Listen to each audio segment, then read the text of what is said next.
Recording live from Glory Hole Studios in Chicago and beyond. This is Cognitive Dissonance. Every episode we blast anyone who gets in our way.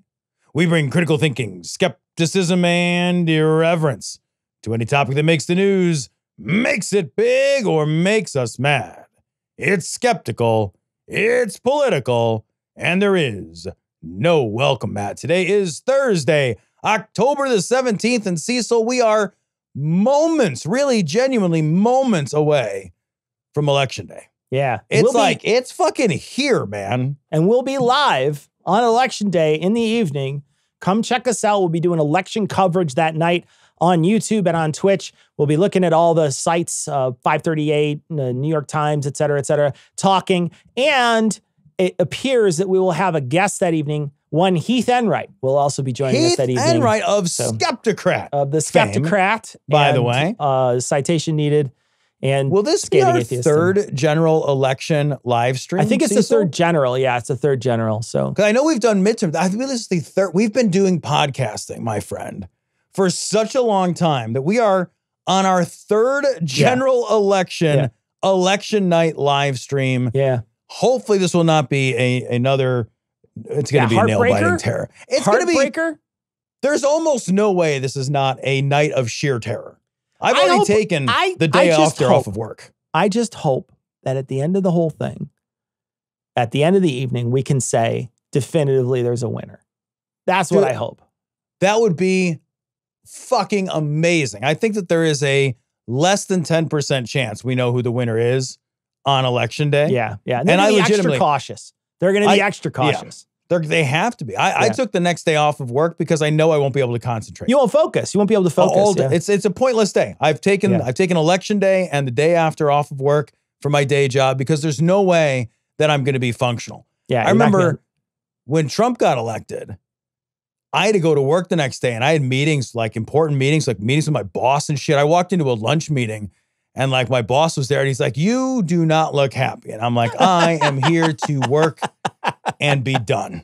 Yeah. So, man. It's something. Yeah. So, viewers of the show, not listeners, but viewers will notice that we are recording not together in the Glory Hole Studios. We got COVID in the family. I am fine, but out of an abundance of caution, Cecil and I have decided to record from afar. So it's ununited. Yeah. And we didn't do a live stream this week. I know people might be expecting some live stream audio. We didn't do a live stream because this is so hard to do live stream. It's actually hard to record shows like this in some ways too, because we're so used to sitting across from each other. So it's even harder to do a live stream like this. So I can't believe we did this for a year plus. We did it for years and years and years. Man, we did. It's different when there's no video component. I feel like it's a lot easier to edit and it's different when there's no video component. When it's just audio, it's actually a lot easier to make it sound a lot more natural. But when it's video too, it's actually very difficult. So it makes it a lot harder. I just mean, like, I can't believe that during the pandemic we did video, we did our show because we had gotten so used to working together and being together in the same space and having a studio and it blows my mind that we just created this new normal, but it never felt right. Like it was always tough. Still remember the day. Pandemic. It's tough. Yeah. I still remember the day we came back together in the studio after we were both vaccinated for the first time.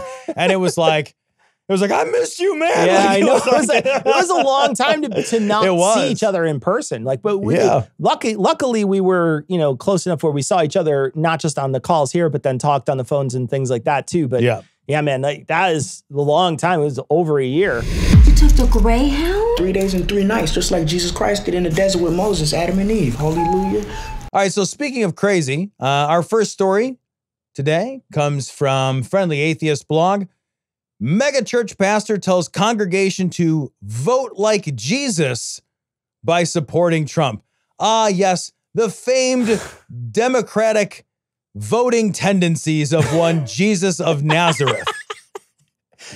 What? Do you think that, if he raises his hand to vote, they would be like, "Sorry, there's a hanging Chad. There's a hanging Chad there. We're not allowed to count that vote." It's already... There's a Supreme Court justice looking like, is it fully punched through? Is it punched through enough for it to count in Florida? He really nailed that ballot. don't want to just leave it hanging. No, absolutely not. Every time they talk about Trump, they seem to compare him to a king. They do this with the Cyrus thing, and they're doing it here. Yeah. And they always say the same thing, which is essentially, look, he's not perfect. He's not perfect. It's not don't look, I'm just saying he's the shitty, awful, terrible person. He's the worst, but he's also kind of all we got. Like, look, it feels like you're talking to people at the fucking abuse shelter. Like, the people seriously trying to be like, well, he's not an asshole all the time. He's not a racist all the time. Right. He's like, once in a while he's sweet. It really feels like a big excuse to make a bunch of big excuses. And it feels like we're like fucking abuse victims. Yeah, well, like, maybe we should have a candidate that we don't have to caveat everything with, like, all right, I know he's the worst. Oh, God. Look, I mean, yeah, he let my dog go and, like, he fucking fed the kids bleach sandwiches and just, but, like, fucking Sunlight I know. and bleach sandwiches. All right, so I want to actually read to you some of what this megachurch pastor said. By the way, what he said when he was clearly violating the Johnson Amendment. Yeah, I mean, like the underlying piece of this is, here's a guy who's essentially using his tax-exempt status to tell people who to vote for. Exactly. Yeah, this is expressly forbidden through IRS code, right? So, like, they are only able to be a tax-exempt church, charity, whatever, because they're not doing exactly what he's doing here. So here's what he says. Jesus is not on the ballot, guys. Get over it. And he's talking about how the candidate Trump is not perfect, that there is no Jesus who would be perfect. Then he compares Kamala Harris and Tim Walz to Ahab and Jezebel. And I love this quote too, because, like, when he's talking about it, it sounds so insane. He's like, Kamala Harris and Tim Walz, they're Ahab and they're Jezebel. And then he says, then there's Trump, and Trump is some other, Huzma Knezer or whatever. And you're just like, Jesus, none of this. Then he says, like, God frequently uses a flawed leader for good purposes. A flawed leader used to do good things is better than suffering under wicked leaders. And you're like, all right, man, but, like, you could pick a guy who wasn't this bad, right? When the candidate that you are so excited about, you have to be like, all right, look, he's just genuinely horrible. I can't stomach looking at his stupid fucking face. You can't stomach looking at his voice makes my skin crawl. I know he's been adjudicated a rapist, and I know that he's got 34 criminal felonies, and I know that he's had, multiple failed relationships and divorces, which our church is weird and fucking judgy and, puritanical about. And I know that, he paid a porn star hush money when he was cheating on his wife who had just given birth to his, youngest son. And I know, like, you just have to make so many excuses. There's a lot of you knows. A lot of you knows. Fucking hell. Yeah. How badly do you want your taxes lowered or whatever you think you're going to get? Which, by the way, you're not going to get. Yeah, you're going to have to pay more money in tariffs. And Trump has no idea where tariffs come from even. These stupid motherfuckers, I don't know what they think. So they hear, like, all I hear with this is like, yeah, all right, fine. Like, and then I'm waiting for the thing that they are going to get. I'm waiting for them to articulate the thing they're going to get that makes all this bullshit worthwhile, right? Like, if you're like, Tom, you have to eat a sandwich that's got turds in it. I'd be like, that's not likely. And you're like, but you get a warehouse full of cash. I'd be like, give me the sandwich. 100%. But if you come up to me and you're like, Tom, you got to eat this sandwich with turds in it. I'm like, great, what do I get? And you're like, it has turds in it. And I'm like, well, but what do I get? And you're like, it's just got a lot of shit in there. What do they think they're going to get? He's already been president when he was president for 4 years. He passed one of the largest tax reform bills in modern history. It was the largest tax reform bill since Ronald Reagan. It gave none of that money to the middle class. All of that went right to the top. Big tax breaks for corporations and the ultra wealthy. It increased our national debt tremendously. It was a terrible tax deal for America. None of you guys saw it. What is the thing they think we're going to get? They seem to remember, oh, but gas was like $1. It's like, yeah, gas was like $1 at the height of the pandemic because nobody was driving anywhere because we were all dying in the streets of diseases. Yeah. What do they think they're going to get, man? Well, I also think, too, that there's this idea that we somehow have to settle, right? You have to settle for this person. I'm sorry, you can't have anybody that we 100% agree with. You've got to have somebody who you settle for. And you're like, I understand that. And I do get that because they're like, you only get 2 candidates, et cetera. But do you have to settle so much that you have to apologize for your candidate? Because I realize I'm settling for Kamala Harris. There's some things that she's going to do that I don't agree with. I know for sure there's going to be things that she does that I'm not going to agree with, that I'm going to think are bad things that she did. But I don't have to convince myself to vote for her. I'm just like, no, I'm not settling. Like she's a very qualified candidate who's going to do a great job, and she's likable, and she seems like she understands the scope of the work. So all of those things are positives. I don't have to I don't have to look myself in the mirror while I'm shaving and be like, you got to vote for this person. Even if you fucking hate it, even if you hate every say, you got to do it. I don't have to do that. I'm just like, yeah, no, she seems pretty cool. That's okay. Yeah, there's going to be things I'm going to disagree with, maybe even vociferously disagree with her on. But at the same time, I don't have to talk myself into doing it. The reason why you have to talk yourself into it is because the things that you disagree with Trump on are all moral things, but you are still cool with voting because 1 or 2 of those moral things are going to he's going to hit the ball into the cup for a couple of things for you. And those things are the wedge issues that bring you to vote. Well, like, I'm not going to go vote for Harris and then come home and hug my fucking knees in the shower, right? Yeah. I don't have to do that. It's fine. I do think that at some point, it's like, all right, well, I mean, doesn't character matter at all? Yeah. At all? Yeah. I mean, are there really legitimately no character defects which are honestly disqualifying? And the thing is, like, that answer, even if you say no from a personal level, on a just purely personal level, there are no personal moral character defects which are inherently disqualifying for office. How about the destruction of our government? How about like the genuinely the tear down of democracy that the right has overseen ever since 2015 when he came onto the scene? And we know that because all of these fucking right-wing players that have been lifelong right-wing players, people that would disagree with me and with you on every substantive policy issue, are lining up behind Harris because they understand the existential threat to our actual democracy. I was thinking about this earlier today. There's no reason to think that we have a self-corrective system. There's no reason to think that.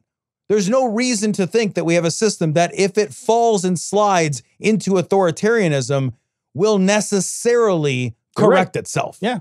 It fucking might not. It doesn't always, man. And it might not in my lifetime. And it might not in your kids' lifetimes, right? Like, it is entirely possible that we lose our form of government, that we lose our democracy, that we slide into authoritarianism. That, by the way, an economic collapse will inevitably follow that.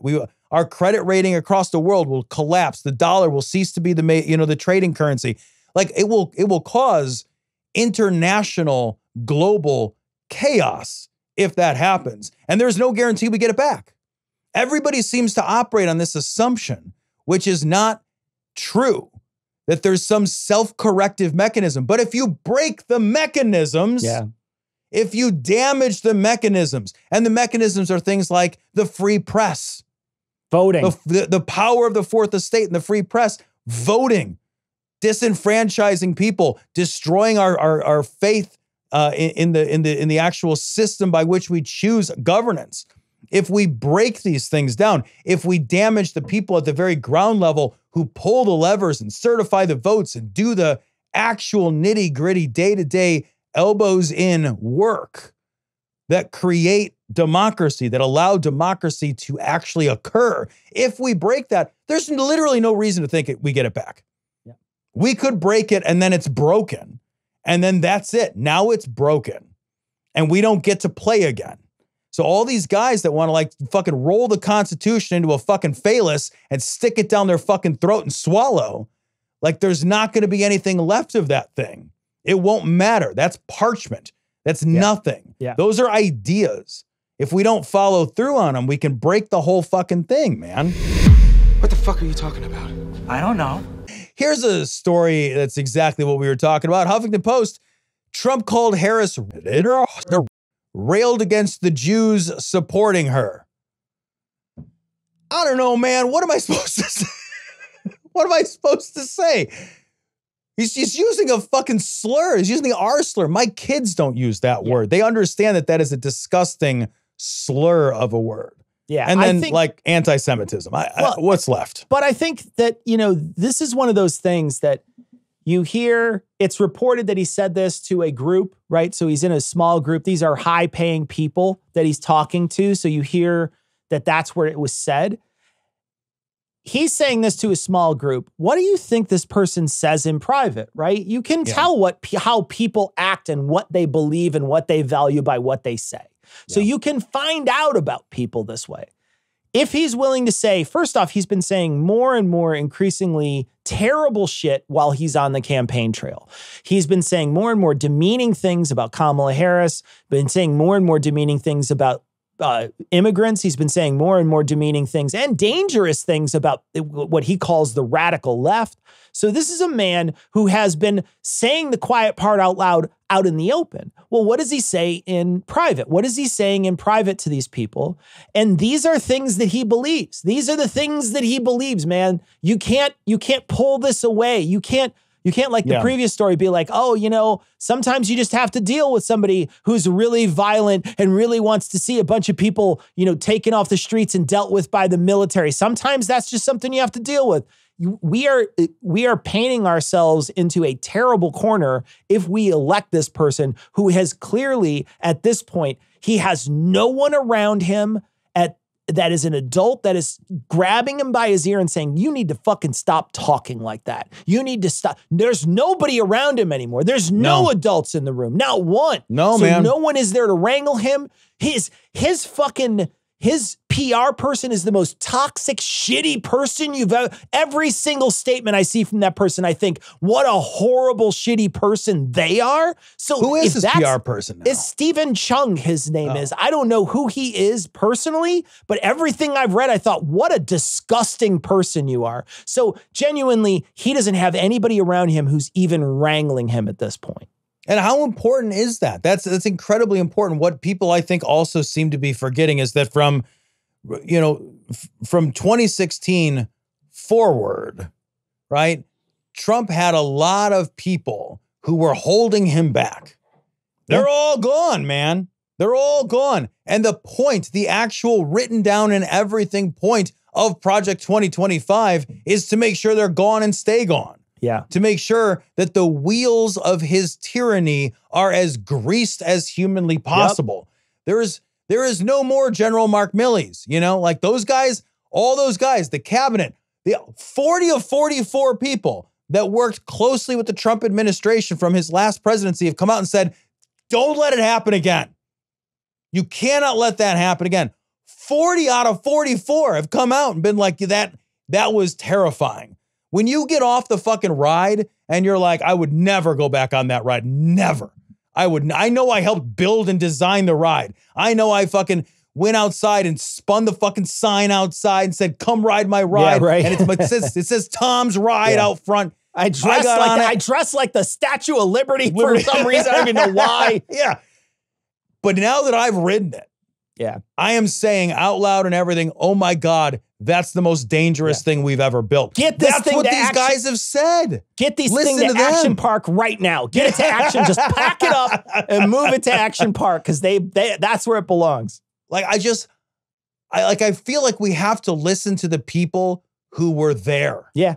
They were there. They were right there. You can't call them rhinos. You can't dismiss them. Like you cannot we're doing it anyway, but you cannot have any intellectual honesty and dismiss people like fucking like Bill Barr. Yeah. That guy, I fucking hate that guy. That guy sucks ass. That guy is terrible. That guy is like, don't let it happen again. And you know, from the next story too, this is Donald Trump's rallies should remind voters what he really represents. This is also, again, a window into his soul, listening to his words. Last month in Wisconsin, quote, They will walk into your kitchen, Mr. Trump said of undocumented immigrants. They'll cut your throat. Later, he called the same people animals. On Thursday at Detroit Economic Club, he returned to the matter of immigrants. Quote, we allowed them to come in and raid and rape our country, end quote. Returning to the theme of illegal immigration, he again called immigrants murderers, asserting that it's in their genes. He continued, Christ, quote, man. we got a lot of bad genes in our country right now, end quote.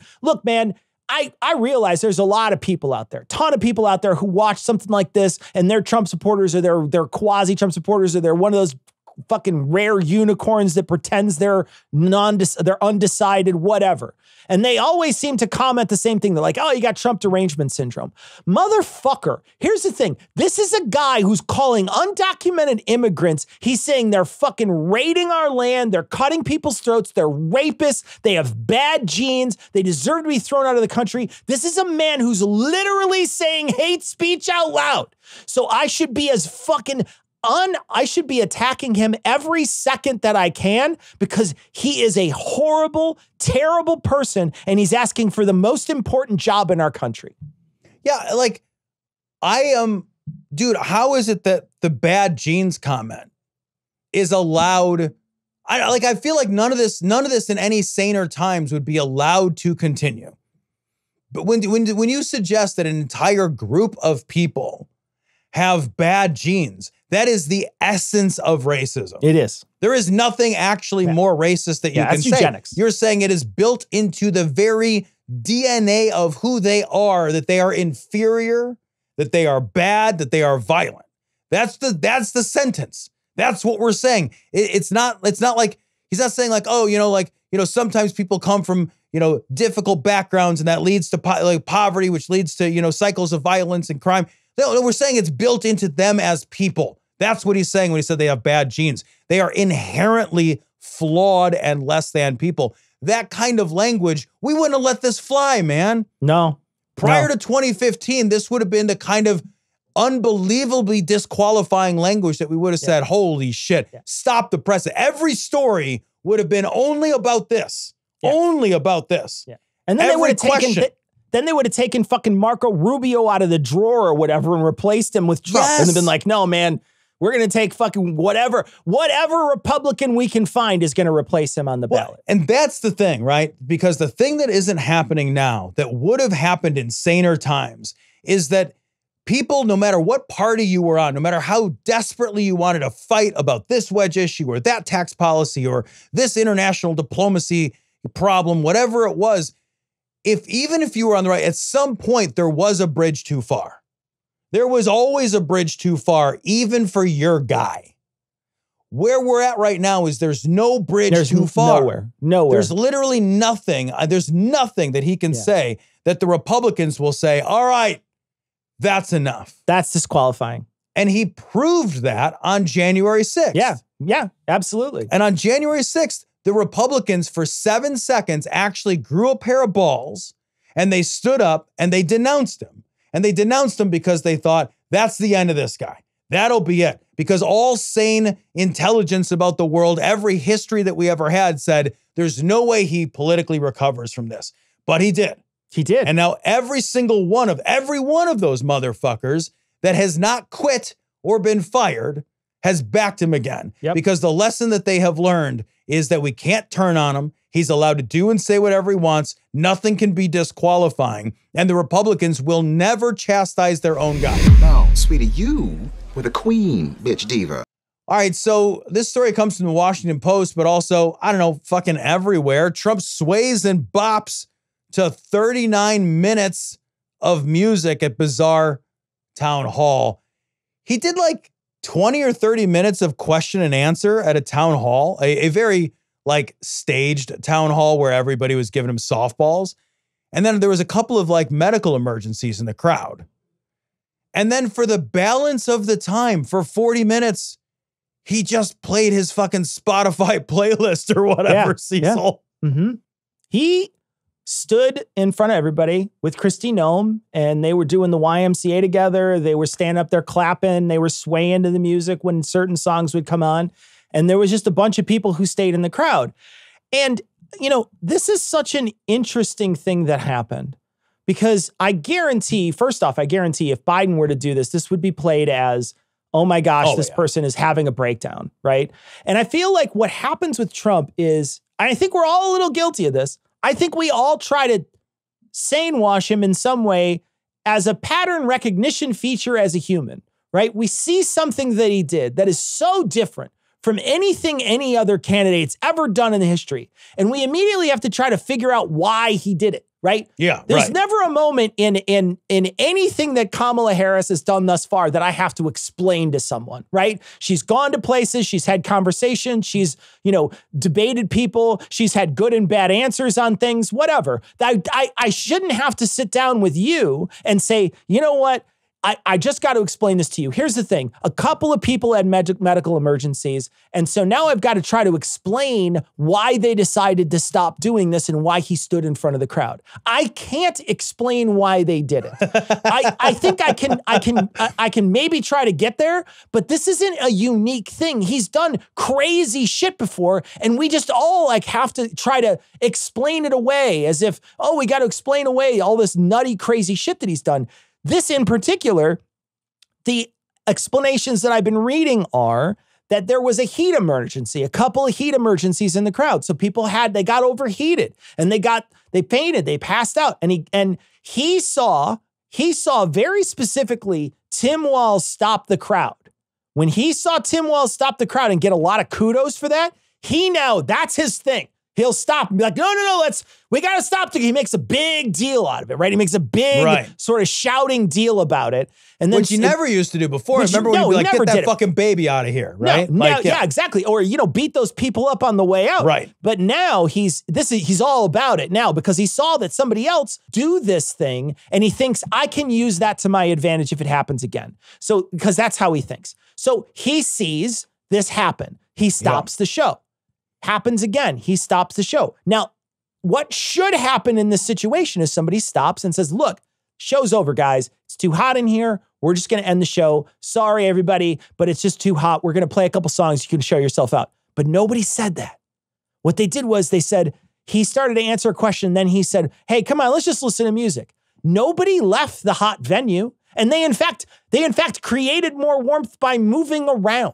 So no one's buying we stopped because people were falling over. Nobody's buying because that's not what you did. The famed cooling effects of dancing. Yeah, that's just stupid. Were not all of a sudden in effect. It's stupid. That's not what happened. It's really hot sitting here asking questions. Let's cool down by some vigorous dancing. Yeah. What the fuck? That's not a thing. What happened was, and I think, again, I've got to explain sort of what's happening here because it's so fucking crazy, is that the person who we're asking to be president of the United States didn't tell the crowd that the thing was over. It was over in his mind. It was over. The thing is over. But he said, let's just listen to music. And so he did. And then there's a part of the article where he looked over and he's like, are they still here? Why are they still here? Yeah. It's because you didn't tell them it's over. Yeah. You said, let's listen to music. And they did because you aren't a good communicator and we shouldn't hire you for this job. Well, and it's also because they'll do whatever, right? There's also a really strong and important element that they were never there to hear substantive answers to real questions. The audience was, until they all got confused and just sort of started wandering out after a while. But they were just as happy when he said, let's all just stop and listen to music. They fucking whooped and cheered because it's not about substance. Sure. Because it's not about here's a serious man with serious answers. They're yeah, I'm fucking here to see my rock star. I'm here to see the cult of personality bullshit that I've signed up for because I'm a fucking racist, xenophobic, misogynist idiot. And that's what I want. I want to stand here and watch fucking Grandpa Screams a Lot, stand on stage and to mutter about people not being on his fucking lawn for 4 hours.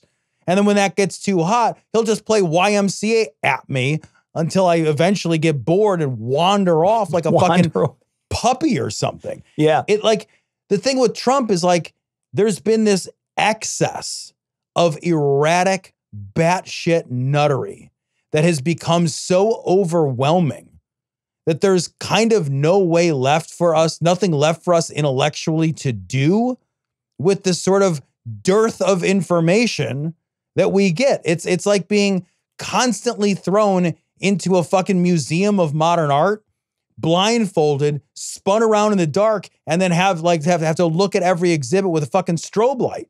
You're just trying to interpret flashes of shit and trying to like make meaning out of chaos. It's strategic. I really do wonder if like the erratic batshit nuttery, total lack of seriousness element of it isn't, I don't want to like 4D chess this shit, but like, is it actually strategic, or is it just like, hey, this is what humans do when we get fucking overwhelmed with idiocy? We just start trying to make sense out of the senseless. There's another part that occurred to me today. Do you remember the lady who, while McCain was talking about, and people might not remember this, but John McCain was at a town hall. John McCain handed the mic over to a woman, and she said, I don't trust Obama. He's a Muslim. And then she started talking about how bad a person he was. He's a Muslim. He's a bad person. I don't trust him. And John McCain snatched that fucking mic away from that lady. Yeah. And he said, he's a good man. He's a Christian. Now, I understand that a lot of people dislike what he said there in that sense, like, you know, using that shorthand, Christian means you're a good person. I get that. But I also recognize that what John McCain did was try to diffuse the situation and and not have somebody come up and try to make some really baseless claims about his political opponent. I wonder if the only people going to his rallies now are those people. People he doesn't want to talk to, he doesn't have any desire to talk to, and they come up and they ask questions like, hey, you remember when you were in that movie? That was cool. I wonder if that's the type of questions he's having to field. And he also just doesn't like those people. I'm sure he doesn't like most of the people that are going to vote for him, but I think he very much doesn't like those people the most. Yeah, I want to tell you a quick story. Last week, I went out for a bike ride. And when I ride my bike, I always ride solo. I don't have like a group that I ride with. It's just me. And I'm riding along and I pass a group of 4 guys. And then, you know, a little while later, like a mile or so later, I come up to a stop sign, or a stop light rather, a traffic crossing. And these 4 guys that I had passed a little ways back, they come up behind me because, you know, we all kind of catch up at the same, you know, stoplights or whatever. You can catch the same red.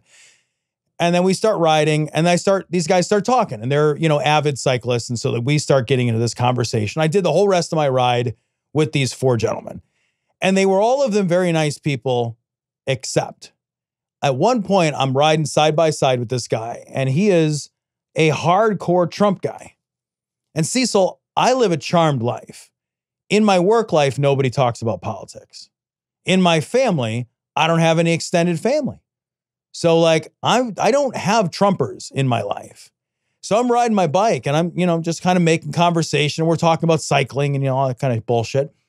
And then this guy starts going off and he hits, I wish I'd had a recorder for you, Cecil, because in the space of 5 minutes, he says at one point, he says, you know, immigration, DEI, close the border. He just started saying the talking points. Like, kind of out of nowhere. It was bizarre. Like it started off with like, what do you do? Oh, I do this for a job. And what do you do? Oh, I do this for a job. And then he just starts saying talking points at me. And it was the most like genuinely kind of surreal moment where I'm like, you didn't even say anything about immigration. You just said immigration, seal the borders, DEI. And I was just like, what the fuck is happening? Are you did you cast a spell on me? What is happening? It was insane, Cecil. It was insane. I won't get too far afield, but at one point, you know, he's talking to me. He's like, well, I mean, tariffs or whatever. And I was like, well, and I couldn't bite my tongue because I was like, I shouldn't engage. I should just ride my bike and talk to these other guys that are nicer. And I was like, tariffs are just a tax. Like, that's just an inflationary tax. Like, that didn't work. It's nonsense. Like, don't go down that road. And then he like went off like, oh, that's what the ivory tower egghead economists would have you believe or whatever. And I was like, all right, hold on. How do you know true things? And I started trying to go down this road with him. I'm like, how do you know true things? And he goes, my experience. And I was like, so your experience is a perfectly universal experience. So you can just, whatever you see is perfectly universal of the entire American experience. He said, yes. And I was like, cool. And I wrote a little faster. And I caught up to the next guy. Because I was like, what am I supposed to do? I'm tagging out. Yeah, right. I'm tagging out. Like, you literally just like yelled slogans in my direction. I just met this guy, man. Yeah, it had not been 7 minutes. You know, we had gone very little distance. You know, we probably were riding for 8 or 10 minutes at this point together. And like, I'm hearing somebody just being like, DEI, immigration, seal the border. And I'm just like, all right, you just say the words. Like, these are the spells. Like, your point is right. These are the magic spells, the incantations he's learned. Yeah. And it was unreal. These are the people, though, that I think are still at these rallies where he's dancing. These are the people, these are those people, the hardcore people that are still there. You know, if you watch this, and this is up, right? So you can watch this whole thing. You can watch this whole thing transpire. You can watch every bit of it. And I want to just say, just think about it like this. Imagine you're sitting in a room and you're trying to hire a CEO of a company, right? You're on a board. Let's say you're on the board of this company and you're trying to vet the next CEO of this company. And someone comes in and starts answering questions. And let's say there's an interruption of some kind. And then he's back again. You have to ask him more questions. And then there's another interruption even. And then after that second interruption, they just pull their iPhone out and say, let's listen to my Spotify playlist instead. Does that person get the job, right? Because you're asking questions like important, real important questions. The other person came in and was completely qualified and competent. Maybe you didn't agree with some of the things that they said, but they at least answered all the questions. They didn't pull their phone out and start swaying to the music during a job interview. That's what you did. That is crazy. Ask yourself if you could fucking, on that board, vote for that person to become the CEO. I warn you, I throw one spaghetti again. I warn you, I don't want spaghetti again. This story comes from CBS News. This is fucked up. Vatican sent Italian children born out of wedlock to America as orphans. New book uncovers program. So this is a similar story to what we've seen the Vatican do in other parts of the world. We've seen similar stories where the Catholic Church in Ireland and in other parts of the world, they shame unwed mothers. They offer some meager support services for these women. Then when they give birth, they steal their babies and arrange for adoptions in other countries and like literally kidnap the children from these at-risk women who just need help. Yeah. So they, and that's it. They do that with the help of, you know, the church. And then they do that in complicity with families that have been brainwashed by this fucking, you know, religious bullshit into silence and compliance. Yeah. We were talking a couple weeks ago about how saying someone is a Christian is shorthand for morality, right? That's a shorthand for good morality. We're saying that, you know, if you're a Christian, when people say that person's a Christian, we automatically presume that person is good. They're a good person. Think about this structure in which they're getting their moral codes from, right? This is a group of people that are getting their moral ideals from on high. This, you know, Pope and all the previous teachings of all the other popes and thought leaders in the Catholic tradition, they all have these moral ideas that they've passed down through the years. You know, the Aquinas and the Augustines and all these, like I say, popes, et cetera, and the encyclicals that you could read, et cetera, et cetera. These are all moral positions that they've passed down that they expect people to do. And yet you see this group acting so immorally all the time, doing things like shuffling priests around after they've committed a horrible sexual assault on children. You see them taking babies away from mothers, expectant mothers, who clearly, if you watch this 60 Minutes thing, they interview a couple people. And one woman, she said, yeah, I didn't have a lot. She was actually the daughter who was saying, yeah, my mom didn't have a lot, but she definitely wanted to keep the child. She definitely wanted to have me, and they gave me away because, and they lied to her and said she was dead. They said that the child died. So they lied to these people. They steal babies. They hide this sort of thing. They're doing clandestine shit behind, and we're supposed to, still use that same shorthand when the Yeah. organization Yeah. that's handing down this morality is so immoral. Yeah, like more specifically, I will say, if at this point in your life, you are still able to say, I am a Catholic, after everything that has come out, the sheer volume of child trafficking that the Catholic Church has been involved in. I mean, how many dead children did they find of First Peoples up in Canada? In Canada. I mean, I don't even know the number of dead bodies that they found. It's not 5 or 6. That No. Ireland. The same exact thing in Ireland. The child trafficking now that's being exposed in Italy. The child sex abuse scandal that is literally global. Yeah, global. Global. Yeah, it is you're a not wrong. global predator network.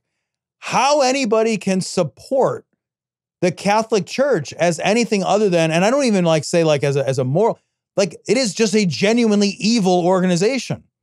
It's not possibly good. It is a genuinely evil organization. It is, you can't just do a few evil things, right? And be like, yeah, well, just do a little bit of evil here, or maybe the evil we did was back, 30 or 40 years ago, but we're not doing as much evil now. They have to get caught every time. Yeah. They get caught every single, they know all this shit that they've been up to. They get caught. They're not fixing their own problems. They fix their problems when other people bring them to light. Every single time. There are no exceptions to that. I don't get how anybody still supports this organization. I genuinely don't. And then one of the things that is the most upsetting is you hear the Pope after something like this. What does he say? I'm sorry? Like, who fucking cares, dude? You didn't.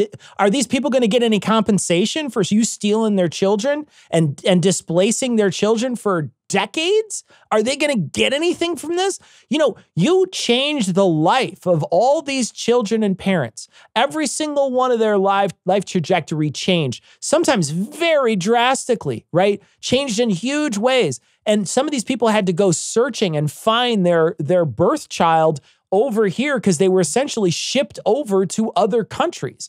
These are people who lived through their life thinking because they were told by a nun or something that their child had died. Can you imagine what kind of trauma you would go through and then have somebody come up and say, hey, by the way, I happen to be your kid. The people who you think are the most moral in the world lied to you. And the best the Pope can do is say, I'm sorry? Fuck you, dude. You should be walking with your giant hat in hand. You know what I mean? Your weird, fucking crazy water buffalo hat in hand.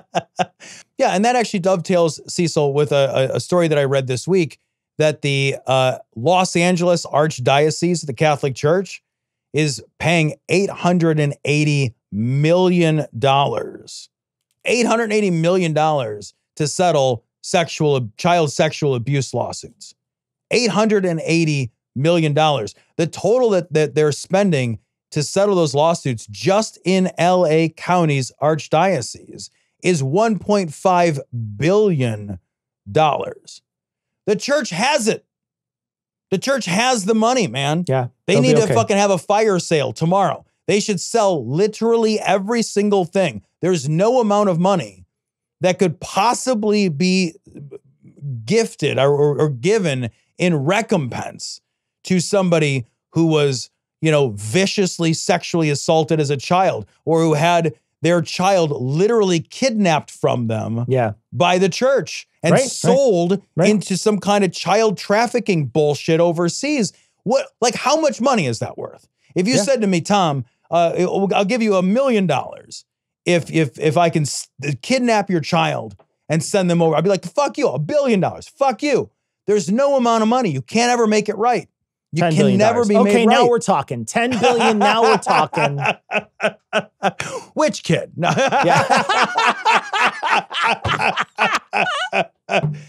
They can't make it right. Right, you're right. They cannot make it right. So I'm not sure why there's still assets. That's the thing I don't understand. How are there still assets? Why are we not in a place where it's like, sell the whole thing? You can't be a fucking charity anymore. That's done. And sell off the whole thing. Sell it all. You can't be here. Every piece of real estate, every golden fucking throne or whatever you weirdos sit on It's I all wanna- got to get liquidated. I Fire wanna sale pitch for the in. whole lot of it. Pitch in and we'll get a glory hole church. And we'll just have like a big glory hole church, have Yes. the podcast live every week at glory Cecil. hole church. We need to buy desanctified real estate. Oh my gosh, do we ever? The best people make a cheese out of raw milk that is aged in a cave for 4 or 5 months. This story is from the Poke. Russell Brand is selling a magical amulet to protect you from Wi-Fi. And of all the mockery, this response really hits the target. Wasn't Russell Brand famously kind of one of us for a minute, Cecil? For a wasn't while, he was. He was one of those guys who I think started, he was in a couple movies, and then he got a little bit of a start doing sort of a talk show type thing, podcast type thing. He's a somewhat handsome guy back then, and it just turned into him being a guy who a bunch of people listened to. And he was, it seemed at the time, leaning towards being a skeptic, I say that in a way to be like, that's what I remember. I have no idea because I never listened to anything Russell Brand did, but there was a part of me that thought so. And especially now seeing the comments, most of these comments are all about, because I know that he recently converted to Christianity. He was recently baptized very publicly. He's been involved with a ton of these guys that are on the right. And he's now hanging out with the likes of like Jordan Peterson, who's religious, and Ben Shapiro, and those types of people, intellectual dark web people too, right, who all seem to be cool with religion. So I think he had to shed all that stuff in order to try to get involved on this. And this is a genuine grift. It's him talking about how he goes to airports. You can watch the video. I'll link it in the show notes. But it's him going, he's like, when I go to airports, I got to wear this, Wi-Fi catcher, fucking dream catcher thing around my neck. And it's like a nothing. It's like some kind of crazy technology. And I looked it up, and it's like almost $300 for this necklace. Jesus and this necklace Christ. is essentially trash. It's nothing, but they're selling this necklace and lying to you and saying it can collect all the Wi-Fi signals. They showed the picture of someone's head with a phone up to it, and then a phone up to it if they were wearing one of these necklaces. And in one, there's a bunch of red kind of showing where the Wi-Fi signal is penetrating the brain. And the other one, it's very green. And I'm thinking in the second one, they have a lobotomy. So that's why there's no activity in the second one. But yeah, it's craziness, dude. It's genuine crazy. But this is the grift. He's rolling the grift. Yeah. Dude, I love the people who are like, oh, I don't use a cell phone because I don't want the cell phone signals. It's like the cell phone signal's still there. Yeah. You stupid asshole. Didn't stop. The cell phone does not create the signal. It picks up the signal. The radio waves are always there, man. There's nothing you can do about any of it. Like if your friend gets a signal on his phone, even if that's because there's it doesn't just turn on. It doesn't appear when it wasn't there before. That's not how any of this works. We're surrounded constantly by all kinds of background radiations of different types, and they're all fucking harmless. Like, it also doesn't matter if you don't have Wi-Fi. Literally, think about your house. If I turn on any Wi-Fi enabled device in my house right now and I search for networks, it finds like 14 networks, man. I know, there's a million of them around. Just in my fucking residential neighborhood. And also like your fucking fridge probably has one it's shitting out. Right. Look, we are constantly surrounded by radio waves and broadcast signals. Like, it's so funny. Probably the most dangerous radiation that we receive every day is fucking UV radiation from the goddamn sun. It's the sun. He should sell sunscreen, not magical Wi-Fi elements or amulets or whatever. You should have an amulet that you squeeze and get some SPF 50 that comes out, and then you just put that on you. That would be way more useful. Something. Yeah. You still couldn't take it into an airport though, because they'd be like, "Sorry, you can't have lotion on the plane. Too many ounces. You gotta put your necklace in a bag or whatever." Yeah, man. Like, can you imagine, like, you're flying around in a jumbo jet and think about all of the signals that the jumbo jet receives and sends and that are beaming around in order for it to stay aloft and in communication with fucking, air traffic control. And you're just like, well, I got a magic amulet that protects me from the Wi-Fi. You're like, you don't deserve to be in a modern technology. Yeah. You deserve to live in a cave underground, eating fucking bugs with no eyes, you stupid ass motherfucker. I don't believe he believes this. He doesn't believe it at all. He wants doesn't believe $300. this. He doesn't believe this at all. He is 100% selling a trash piece of nothing to people who think that copper bracelets do stuff. Yes. Dude, do you remember years and years and years and years and years ago, because we're old and we've been doing this forever, do you remember the guys who were selling the fucking bomb detectors in Iraq? Yeah, the two little sticks. They were fucking dowsing rod based. They're dowsing rods. Like, and they would come up, they're like looking for fucking actual, honest to God, IEDs. They're looking for bombs, guys. Like, and there were bombs in cars. It was a real thing that was happening. And the military, not the United States military, but a different military, bought and trained people how to use fucking dowsing rods. Yep. And there was a company that got in trouble for selling high-tech dowsing rods to idiots How in high-tech high were levels they? of government. Well, high-tech sounding. They had What do you beep, mean? bop, What do you boops mean by on high them. tech? They had like a battery on one of them, and that was it. It wasn't connected to anything. Well, it just had a battery slot. It's like the fucking orgone generators, which is just like a circuit board stuck in a bar of soap or whatever. God, I feel like I got in the wrong business. Hey, Russell, is there any openings in your sales department? All right, that was a great show. Let's take a break and go to our sponsor. This show is brought to you by Magic Amulet. Magic Amulet, protecting you from I your... feel like it'd be better if they had a magic 8-ball amulet where you could just shake it and ask, should I board this plane? Dude, it always says Outlook not so good Outlook right now. not good. I don't know. I shouldn't board this plane then. I should definitely take the next one.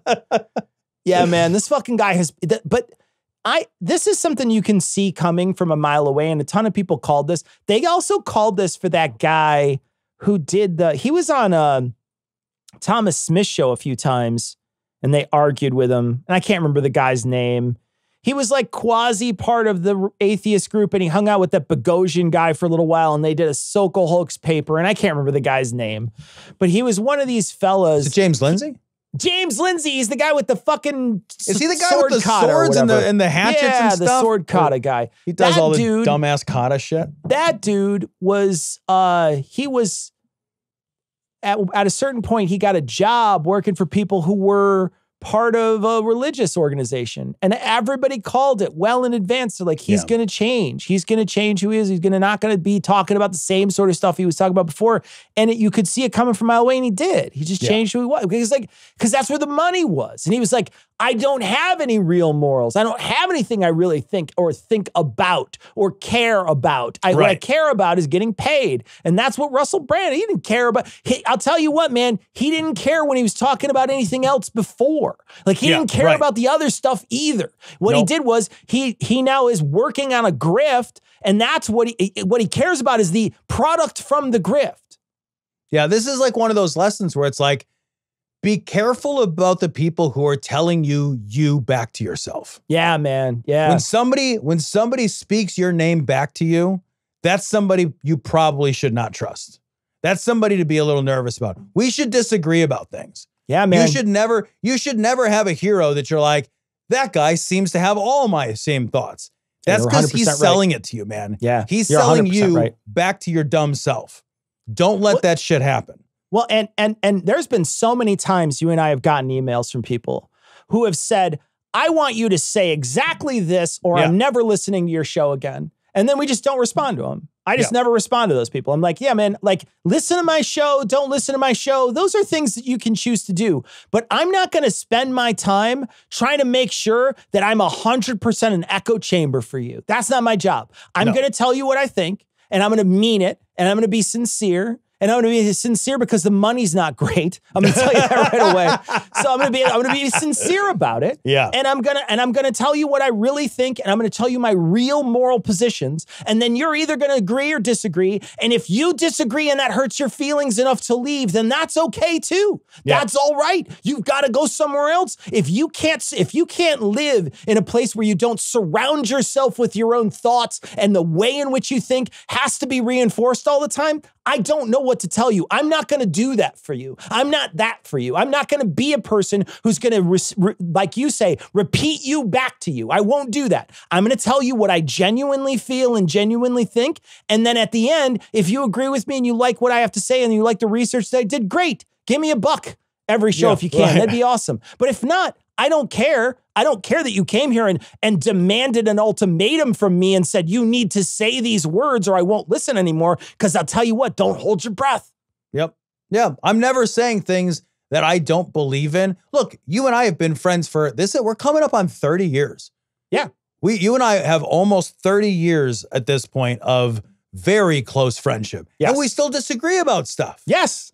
We should disagree. We should challenge each other. You know, we should have points where we're like, yeah, I don't think we're both going to get to the same place on this same continuum together and be in that space, even though we essentially grew up in our intellectual lives with one another. Yeah, together. Yeah. Right? Like, yeah, we're going to still have points of disagreement. That's a good thing. That continues to grow and to challenge us. Yeah. These guys like Russell Brand, like they are selling you the brand. Yeah, That's man. it. That's all Yeah, they man. cared about. That's all they've ever cared about. And they're just gonna, their message will match the wallet every single fucking time.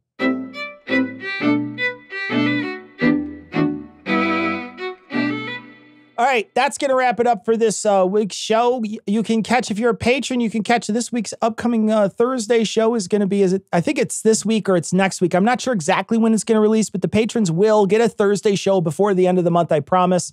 You'll be getting this Thursday show that you can then, I think it is this week that it's actually going to release. So you'll get a Thursday show. Become a patron on a per episode basis. You get a whole extra show every month we give to patrons because we love our patrons. So if you are on the fence and you think, hey, you know, I really like the stuff that these guys do. I like the work that they put into the show. They put out a ton of content. I'd really like to pay them a buck a episode because they put a lot of work into it. We'd love to have you. You can go to patreon.com /dissonancepod or dissonancepod.com and you can become a patron on a per episode basis. And we'd really love for people to come and join us because it helps pay salaries and bills and all the things that it takes to run this show. And it helps pay my salary and Ian's salary and helps pay Sarah's salary. We have a whole team that needs to function because of this. So your dollars do go a long way there. So please come help us out. All right. That's going to wrap it up for this week. We're going to leave you like we always do with the Skeptic's Creed. Credulity is not a virtue. It's fortune cookie cutter, mommy issue, hypno Babylon bullshit. Couched in scientician, double bubble, toil and trouble, pseudo quasi alternative, acupunctuating, pressurized, stereogram, pyramidal, free energy healing, watered downward spiral, brain deadpan sales pitch, late night info docutainment. Leo, Pisces, cancer cures, detox, reflex, foot massage, death and towers, tarot cards, psychic healing, crystal balls, Bigfoot, Yeti, aliens, churches, mosques and synagogues, temples, dragons, giant worms, Atlantis, dolphins, truthers, birthers, witches, wizards, Well, next time be polite to my nuts, shaman healers, evangelists, conspiracy, doublespeak, stigmata, nonsense. Expose your sides. Thrust your hands, bloody, evidential, conclusive. Doubt even this. Thanks for tuning in. If you enjoyed the show, consider supporting us on Patreon at patreon.com/dissonancepod. Help us spread the word by sharing our content. Find us on TikTok, YouTube, Facebook, and Threads, all under the handle @dissonancepod. This show is CAN credentialed, which means you can report instances of harassment, abuse, or other harm on their hotline at 617-249-4255 or on their website at creatoraccountabilitynetwork.org.